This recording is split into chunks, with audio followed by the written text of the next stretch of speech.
So this is the session for certification. I'm very encouraged to see so many of you here because our number of applications and people going through certification has been increasing, and so we're very thrilled that this is actually becoming something that is a valuable process, and people are seeing that it's very useful. We have two types of certification. We have educator certification and we have administrator certification.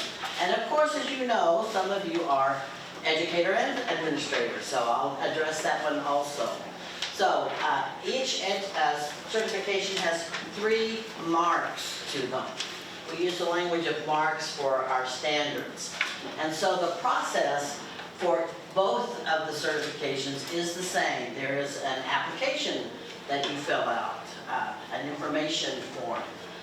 There are requirements that we have for you to demonstrate your proficiency through them. We ask about your future goals and plans because good teachers are always thinking about how we're going to improve their teaching. There is, of course, a certification fee of $100, but it's good for 10 years, which for quite a few states, that's quite a bargain. So it's valid for 10 years, as I said, although every summer I do send out a request for a self-report form, just what have you been up to lately? Maybe you have changed schools, or maybe you've gone from a school building to homeschool, or maybe you've gone from homeschool to a school. So just a way for us to keep in touch and making sure that I have accurate email addresses. So that's helpful to the program. I'm trying to show you that the template, the information form, is asking things like name, address, personal email address, professional email address, your church membership, and what your position is that you're working on certification for. So are you, homeschool or whatever. That form does give us a lot of the information. And then we get into the actual marks part of it. Again, 3 marks for the educator. Listen carefully. 1, the educator demonstrates an understanding and commitment to Lutheran doctrine. Number 2, this is on the website, so you really don't have to take super accurate notes. 2, the educator understands and is committed to a classical approach to curriculum and educational methodology. Number 3, the educator effectively performs all administrative responsibilities of the position in a timely, efficient, and professional manner. Okay, very simple. Marks of a classical Lutheran administrator, probably at least half of you are administrators now. The administrator demonstrates an understanding of and commitment to Lutheran doctrine. Number 2, the administrator understands and is committed to a classical approach to curriculum and educational methodology. Number 3, the administrator effectively performs all administrative responsibilities in the position in a timely, efficient, and professional manner. Okay, so you see, whether you're an educator or whether you are the administrator, it's the same, basically, the same marks. Slightly different in a few ways, but so how do you demonstrate this? What are the types of documentation that we ask for? Well, we ask for a letter from your Lutheran pastor. And if you are a Lutheran pastor, you cannot write it for yourself. You do have to get another Lutheran pastor to write it for you. So that is obviously addressing the understanding and commitment to Lutheran doctrine. We have the opportunity, we give you the opportunity to write your understanding of 5 Lutheran doctrines. It's 5 for an educator, and we know how much administrators love to write, so they get to write 7. That's a very special holy number there. So 5 for the educator, 7 for the administrator. We ask for educational proficiencies, and what do those consist of? They consist of transcripts from your undergraduate degrees. They may, if you've come from a classical institution, which we're finally starting to get there, where we have some classical programs in some of our colleges, then that kind of a transcript pretty much will cover it all. But if you haven't graduated from a classical institution, but you graduated from a Concordia with a Lutheran teacher's diploma, again, that will go a long way in covering the religious commitment and understanding. If you haven't graduated from a Concordia, all is not lost, because you can write some more essays. So you can show us through essays how you have, how you have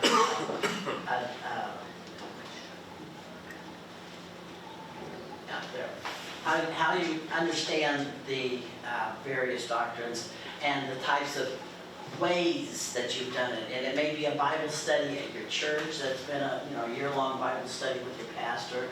It may be going to CCLE conferences, this one. It may be taking courses online. It may be listening to lectures. So various ways that you can demonstrate educational proficiency. We also ask for curriculum work.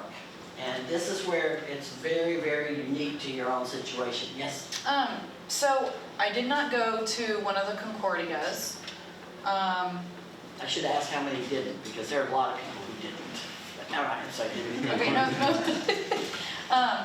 I just finished my colloquy program studies and am now eligible to receive a call. Okay. How do I need to communicate that, or is that like, I don't know, you're saying if we have not gone through a Concordia, then we need to do more than just the 5 essays? No, that would represent the equivalent of the Lutheran teacher diploma. So how do I show that to you guys? You got something that's a certificate saying you completed your colloquy? Or did you get a transcript for it? Yeah. There would be something that says you completed. So either that transcript or a certificate? Yeah, something that says, even just a letter from the director of the college program, something that says you completed it. Yeah, because that covers basically what the Lutheran teacher's diploma does when you're going in person at a Concordia or online at a Concordia. Thank you. So colloquy, I need to update my stuff to say if you did a colloquy, that would fit. Would the commissioning certificate work? Because you obviously don't get the commissioning certificate. Are you going to be receiving a call? Yes. You would have a commissioning certificate. That would, your certificate of commissioning would demonstrate, that's a document signed by the district president saying you've fulfilled all those requirements and whatnot. Yeah, so that would work. Okay. You can scan it and use that. Okay, thank you. Okay, thank you. Yeah. So, okay, curriculum work. Depending on what your level is, it'll look different for each one of you. If you're a homeschooler, it's going to look different. If you're in a brick and mortar school, if you're an administrator, it's going to be a little different. Let me talk to the administrators in a minute. But we ask to see an example of your planning. And in my PowerPoint, I have some beautiful examples to show you the variety of ways that people have submitted their unit plans, their lesson plans, and their annual plans. So yes, it could be a syllabus. It could be an Excel spreadsheet. It could be a narrative essay. It could be all sorts of different ways that people have planned and organized their instruction. We're not trying, CCLE doesn't try to tell you how to do it. We want you to tell us how you are doing it so that we can see, yes, you are covering the material, and yes, you are doing it in a classical way. Observations and evaluations. We do also, as I want to say, as good Lutherans, we want to, we self-examine ourselves. And sometimes that does mean we want others to give us constructive feedback. So we will we will expect that you have at least 2 observations. If you're a homeschooler, sometimes that consists of video recording what you're doing, an instructional lesson, and then having somebody else evaluate the recording. We have done it that way for homeschoolers before. We do have a few documents, a couple of checklists on instructional activities that someone else could use for you. We do have a summary observation, a summary evaluation form that somebody could use. If you would like to have any of that extra material, please feel free to ask for that. I'll give you my email at the end, but that won't do you much good. I will give you anything that you would like to have from us. Once I send you the PowerPoint, you will have my email address. That will work. Okay. I was going to show you a slide of all of the topics for Lutheran doctrines. Yes? Yes, I was just wondering for the evaluations, observations, that's could be done by our headmaster, and does he need to do a specific, use a specific form from CCLE when he's doing the observation that I'm going to turn into you all, or just the observation that he normally does? The one that he normally does Okay. probably is totally fine. Okay. If we have a question about it when we're looking at it, we'll write you back and say, this person is describing, your recess duties, and we're hoping to get something on the instruction. But sometimes a lot of schools, you're so busy and you're wearing so many hats, sometimes observations kind of fall to the wayside. So we have developed a few easier, like that we have a checklist. Was there a focus on memory practice? Yes or no? Some things like that. That's easier. Does not have to be the headmaster. It could even be an experienced peer teacher who observes you. And that's a wonderful professional development activity, by the way. If you've never gone in and watched another teacher, how she is doing her classroom or he is doing his classroom, that's very, very useful. Okay. Online on our website, ccle.org, these materials are posted. So you can see the list of all of the possible topics to write the essays. So I talked about, in general, what are the types of documentation that we use for the proficiencies for educators. For Mark 1, again for Mark 2, the educator is going to provide an annual plan, some unit plans, and some lesson plans. That's for the educator. And we might hope in those, and we want them to be real ones. We don't want you to do a real pretty looking one just for this application. We want it to be the real thing so that it reflects your actual practice.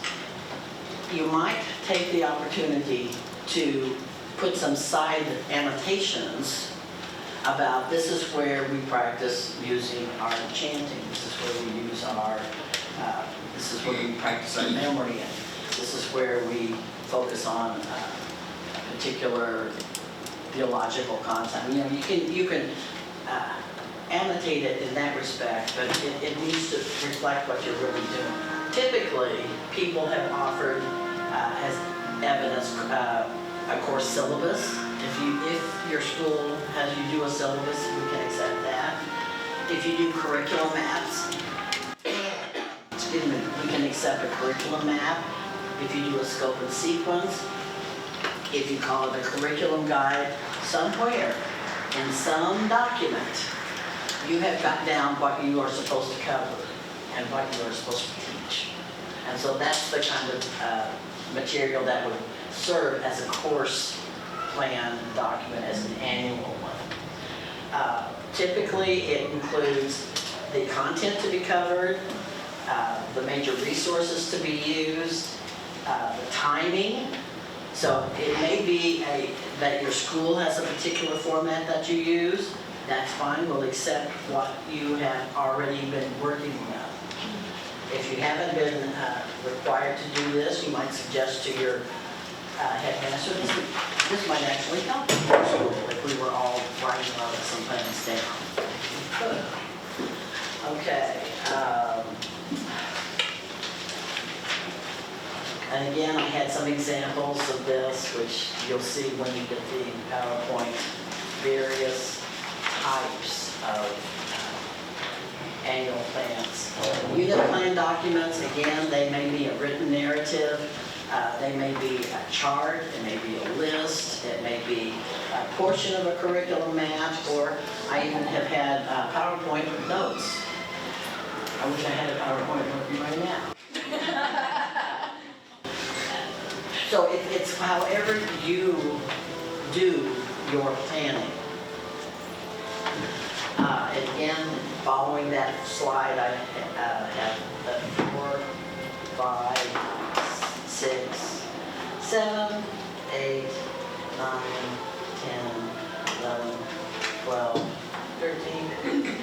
13 slides of examples, which would have shown you the amazing variety in how you have been doing this, so, or how you can do it in the future. Now, that's Mark 2 for educators, but administrators have a different Mark 2 requirements. The marks, as you heard me recite them, are very much the same.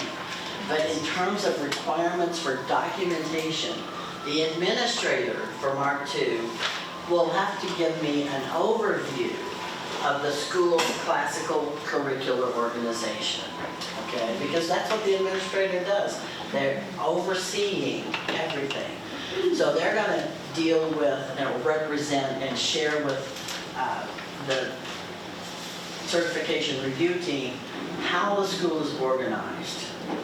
And no school is organized exactly the same. That's the wonderful thing about how looking at these things. Every school has a uniqueness to it, which is wonderful. So an overview of the classical curriculum organization, which could be a narrative, it could be a flow chart, it could be a booklet. Again, the classic, and not in the sense of classical, but classic curriculum guide has been submitted before. The curriculum maps of all of the different content areas. However you already do it, that is acceptable. I also, from the administrator, we require usage of classical instructional strategies by the grade levels with these specific examples. So how do your teachers teach classically, and how is it evidenced in the different grade levels or different cohort levels or different, whatever you call it, levels, stages. And then I need an essay documenting the administrator's role in supporting the faculty with professional development. Because the administrator's role is to be providing everything to help the teachers, to support the teachers in the classroom. They're so totally devoted and inward looking into their classroom. Sometimes they don't know what they need, and that's where the administrator comes in, to see what do they need, and the administrator's role is to help provide that. So how does the administrator provide professional development?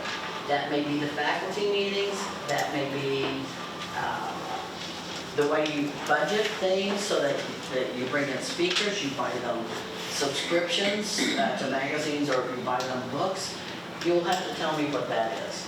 So Mark 2 is different between the educator and the administrator.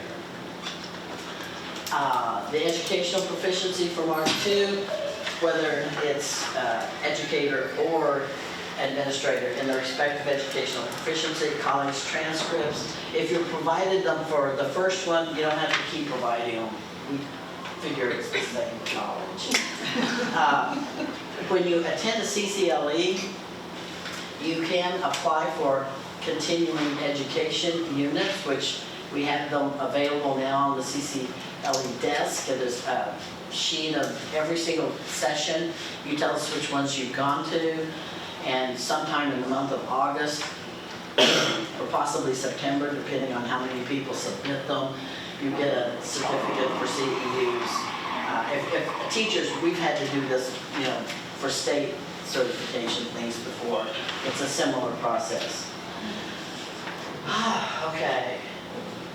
And then on Mark 2, you write an essay on continued growth. What do you, as a teacher, hope to grow in? What do you, as an administrator? It's a little different for the administrator. The theme is what learning experiences have shaped you as an administrator, and how do you plan to grow? So that's Mark 2. Mark 3 for the educator, I talked about observations or evaluations. So for the educator, we need 2 of them. We also need kind of a collection or a portfolio, if you would, of your approach to discipline. So usually that has some, it's written down somewhere at the beginning of the year that you've shared with the parents, and that you go into a little bit of explanation about how you will contact them at the first time the child doesn't sit down when you ask them to, and all that. Your approach to assessment, so in other words, how do you grade? Maybe you don't grade, we would like to know that. Communications with parents, examples of letters, newsletters that you send home, the Friday letters or whatever in the lower grades, just how do you communicate with parents? And I do realize that newsletters and sending paper home is not the only way to communicate with parents. So if it's by phone, if you make phone calls, just write down and make phone calls, or if it's when drop off or pick up after school, that's a good time to be meeting with parents, just write that down. And I realize you can't give me an exact conversation dialogue for that. But just to let us know that that's what you've done. For educators, we'll want to know how you are doing with student or classroom behavior management, and if you feel, if you have any plans in that area. For the administrator, again, we want some evaluations. Evaluations can be, again, you can use a CCLE, or you can have whatever form that maybe your school board already has one that they use. Feedback from your faculty, as frightening as it may seem, is always valuable. So, and from the parents, more so. So feedback about your performance constitutes an evaluation. Again, your portfolio, administrative portfolio, your communications with parents. And I really would expect that administrators have written at least one letter to the parents, in a school year. So a way to give us an example. And then again, how have you fostered professional development, and how are you leading and supporting the faculty? Your final continued growth essay will be on what are your future plans as an administrator. So, remember how I said I know some of you are educators and administrators both?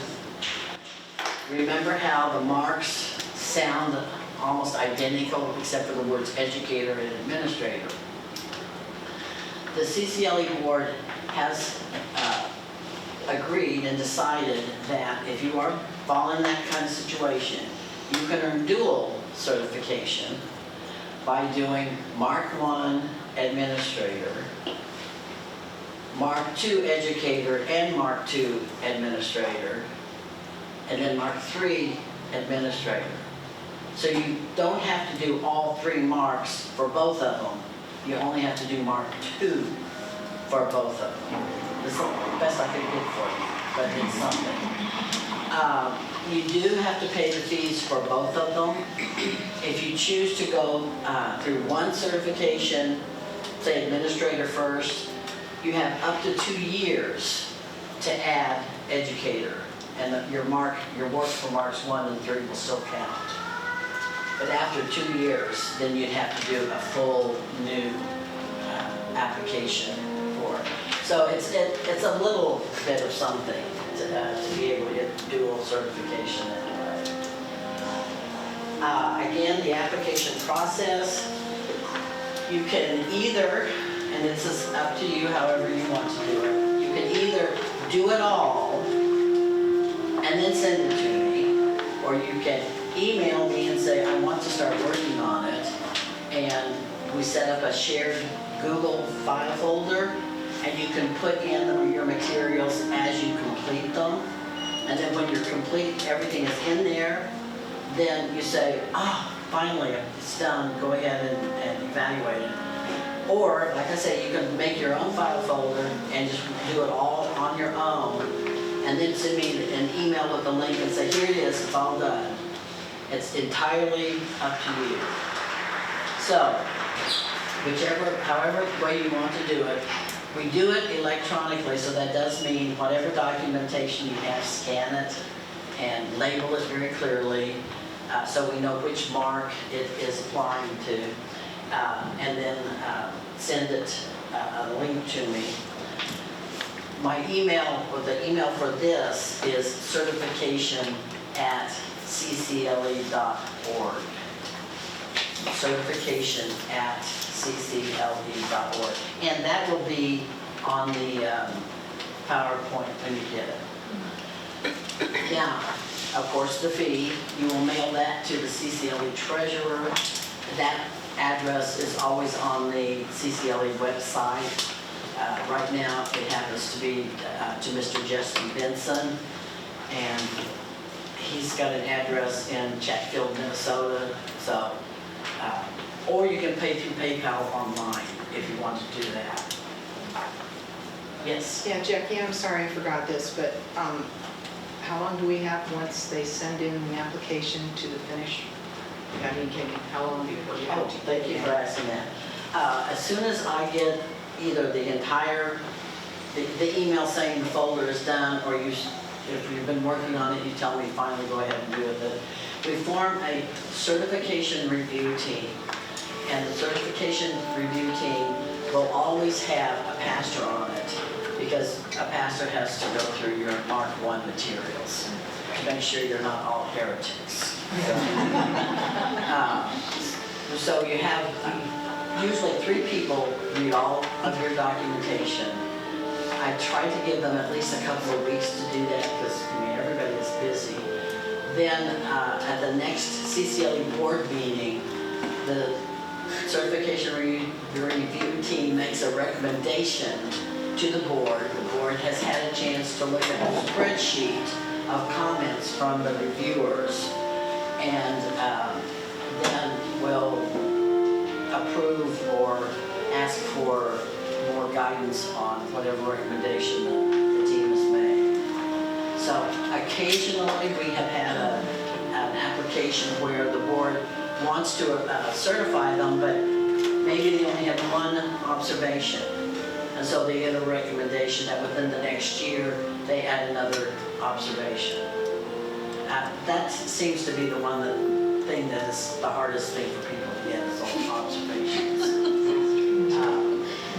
But thank you for asking. Usually, by the time we set up the team, because you're done, is 4 to 5 weeks. 4 to 5 weeks. If we were to upload documents to this folder separately, how long do we have from like the first documentation or file until we need to have everything uploaded, so that then you can start the process? That's entirely up to you. Okay, there's no The time won't start clicking until you give me the email that says, okay, I've mailed my check to the treasurer. Okay. Get your team, it's ready, please consider my documentation. Thank I always like to know who's working on it, but I don't always know. Yes? For those who may have anxiety, what sorts of things might lead the review team to say revise and resubmit? This wasn't good enough. What are the typical red flags that one should be extra conscientious about? Or does that just not happen? Because the instructions are so clear and everyone follows them. We have never Yeah. had something like that, other than, as I said, a couple of times we've had the recommendation that they get an additional observation. Sure, okay. That is, I'm just trying to think. Sometimes in the alternative educational proficiency, they haven't done a Concordia, don't have a Lutheran teacher diploma, haven't done a colloquy, they've done 2 Bible studies with their pastor. We might suggest, there might be a recommendation, please do another activity, read a book or something that would kind of firm up and beef up the documentation. But generally, we have very good work. I mean, we're not trying to make this hard for people. We're trying to have you just submit what you already are doing. And for your theology essays, your theological understanding, it says 1 to 2 pages. If you cannot limit yourself to 1 to 2 pages, and you need to send in 5 or 6 to really explain something, we're not going to say that's wrong. If you're coming right out of college and you have a senior thesis, we accepted a senior thesis that was, I think, 35 pages long. But in that senior thesis, that applicant had touched on more than 5 particular doctrines. So we accepted that one document even though it was so long.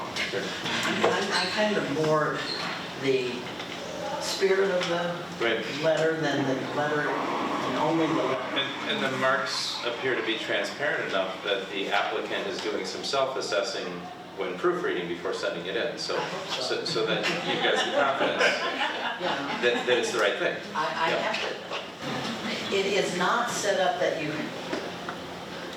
don't have to be LCMS to do this.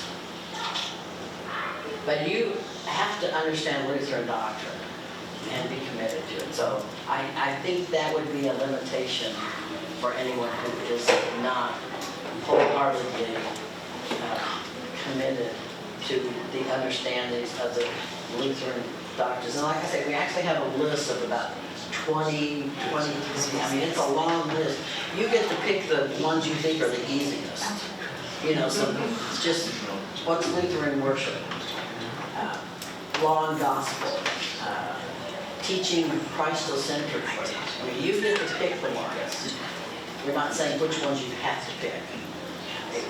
Just the numbers that you have to pick. So, yes. Jackie, for those of us that don't have schools that are open yet, what can we be doing now to help kind of facilitate this process? Definitely you can be doing all of your Mark 1. Right. And you can be doing a lot of thinking. Even if your schools are not open at the moment, you can be planning how it's going to be. And that is a lot of what good documentation is planning. You agree, Melinda? So Melinda's been through the process, Anna has been through the process. Do you two want to add anything to this? I would That's just not on like the to PowerPoint. say, yes, absolutely do it. Absolutely do it. And if you're a headmaster, really get your teachers to do it too. No matter how tedious it might seem at the time, it's very worth it for you personally to go through this. I can't recommend it highly enough. And I went into it kind of thinking, oh, I got to do this. But I am so glad I did. So please do it. Yes, sir. Do you recommend that the school have, 3 years under its belt before they start this, or can they get started right away? 3 years again. Like, even if it's just to one, like I'll be a headmaster and a full-time teacher, so observations will be a little bit tricky, but do you recommend, get to a point where you get another teacher on staff and then get started with the process, or? When you have the time. Now, I'll admit, if this were my first year doing everything, this might be a lower priority. Okay. And I'm not gonna fault you for that. So,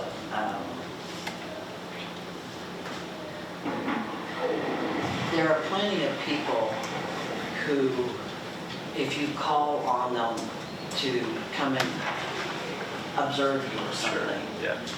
that we could find somebody probably in your area who knows something about classical education that probably could help. Or as I say, you could just record yourself doing it and send it to somebody on the board and they can observe your recording. Or if you want to send it to somebody else that's not on the board, it just, however you, when you feel ready for it, and you finally feel like, okay, this school year's underway, my teachers understand what they're doing, I think I understand what I'm doing, okay, now I'm going to try to write. Yes, sir. For Mark 1, for the theological demonstration of your confession and understanding of Lutheran doctrine and practice, you said if a person is colloquialized or they have gone through and have received an LTD, is there a requirement for a theological essay or not, or does that take care of that? No, Mark? that does not take care of it. You have to still do the essays. Okay, I was misunderstanding that. That's why I was asking the question. The LTD or the colloquy or the alternative educational proficiency deals with educational proficiency. That doesn't deal with the commitment and understanding of Lutheran doctrine. Okay. We all know you could go and sit in the classes, you can get credits, but you still don't understand it. Oh, absolutely. So we I want to. attended with some people. Yes, I think we all have. So Yeah. we do want, we want that written, and we want you in your own words to Yes. explain it. Yep. Because if you, whether you're an administrator or an educator, we're working with students that we're witnessing to, and we want to make sure you're witnessing an accurate understanding.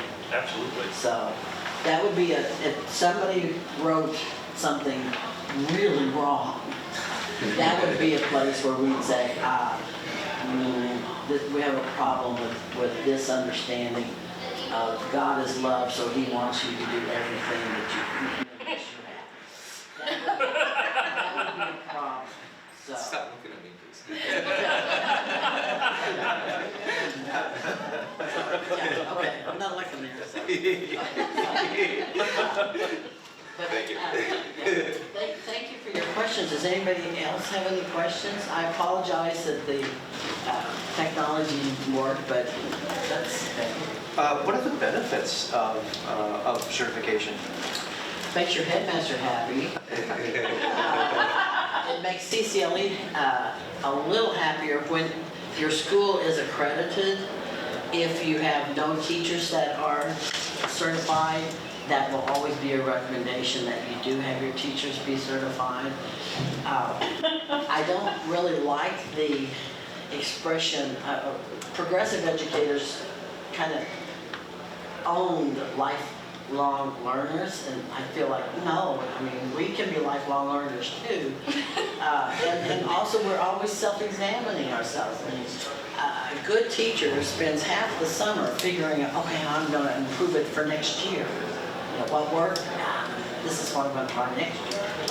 And so it's that kind of a opportunity of an activity to think about how am I doing right now, and how do I want to grow, and where do I need to grow, and what do I want to grow in.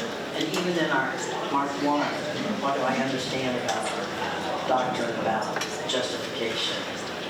And so how do I maybe I want to read some more on it, or maybe I'll suggest to my pastor, we do this study on that. So.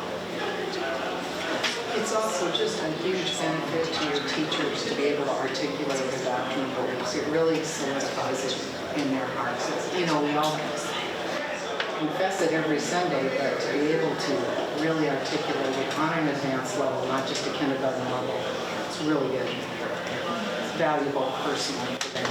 But then in the same one, I would say for Mark 2, the educational one, it gives your teacher some talking points with parents.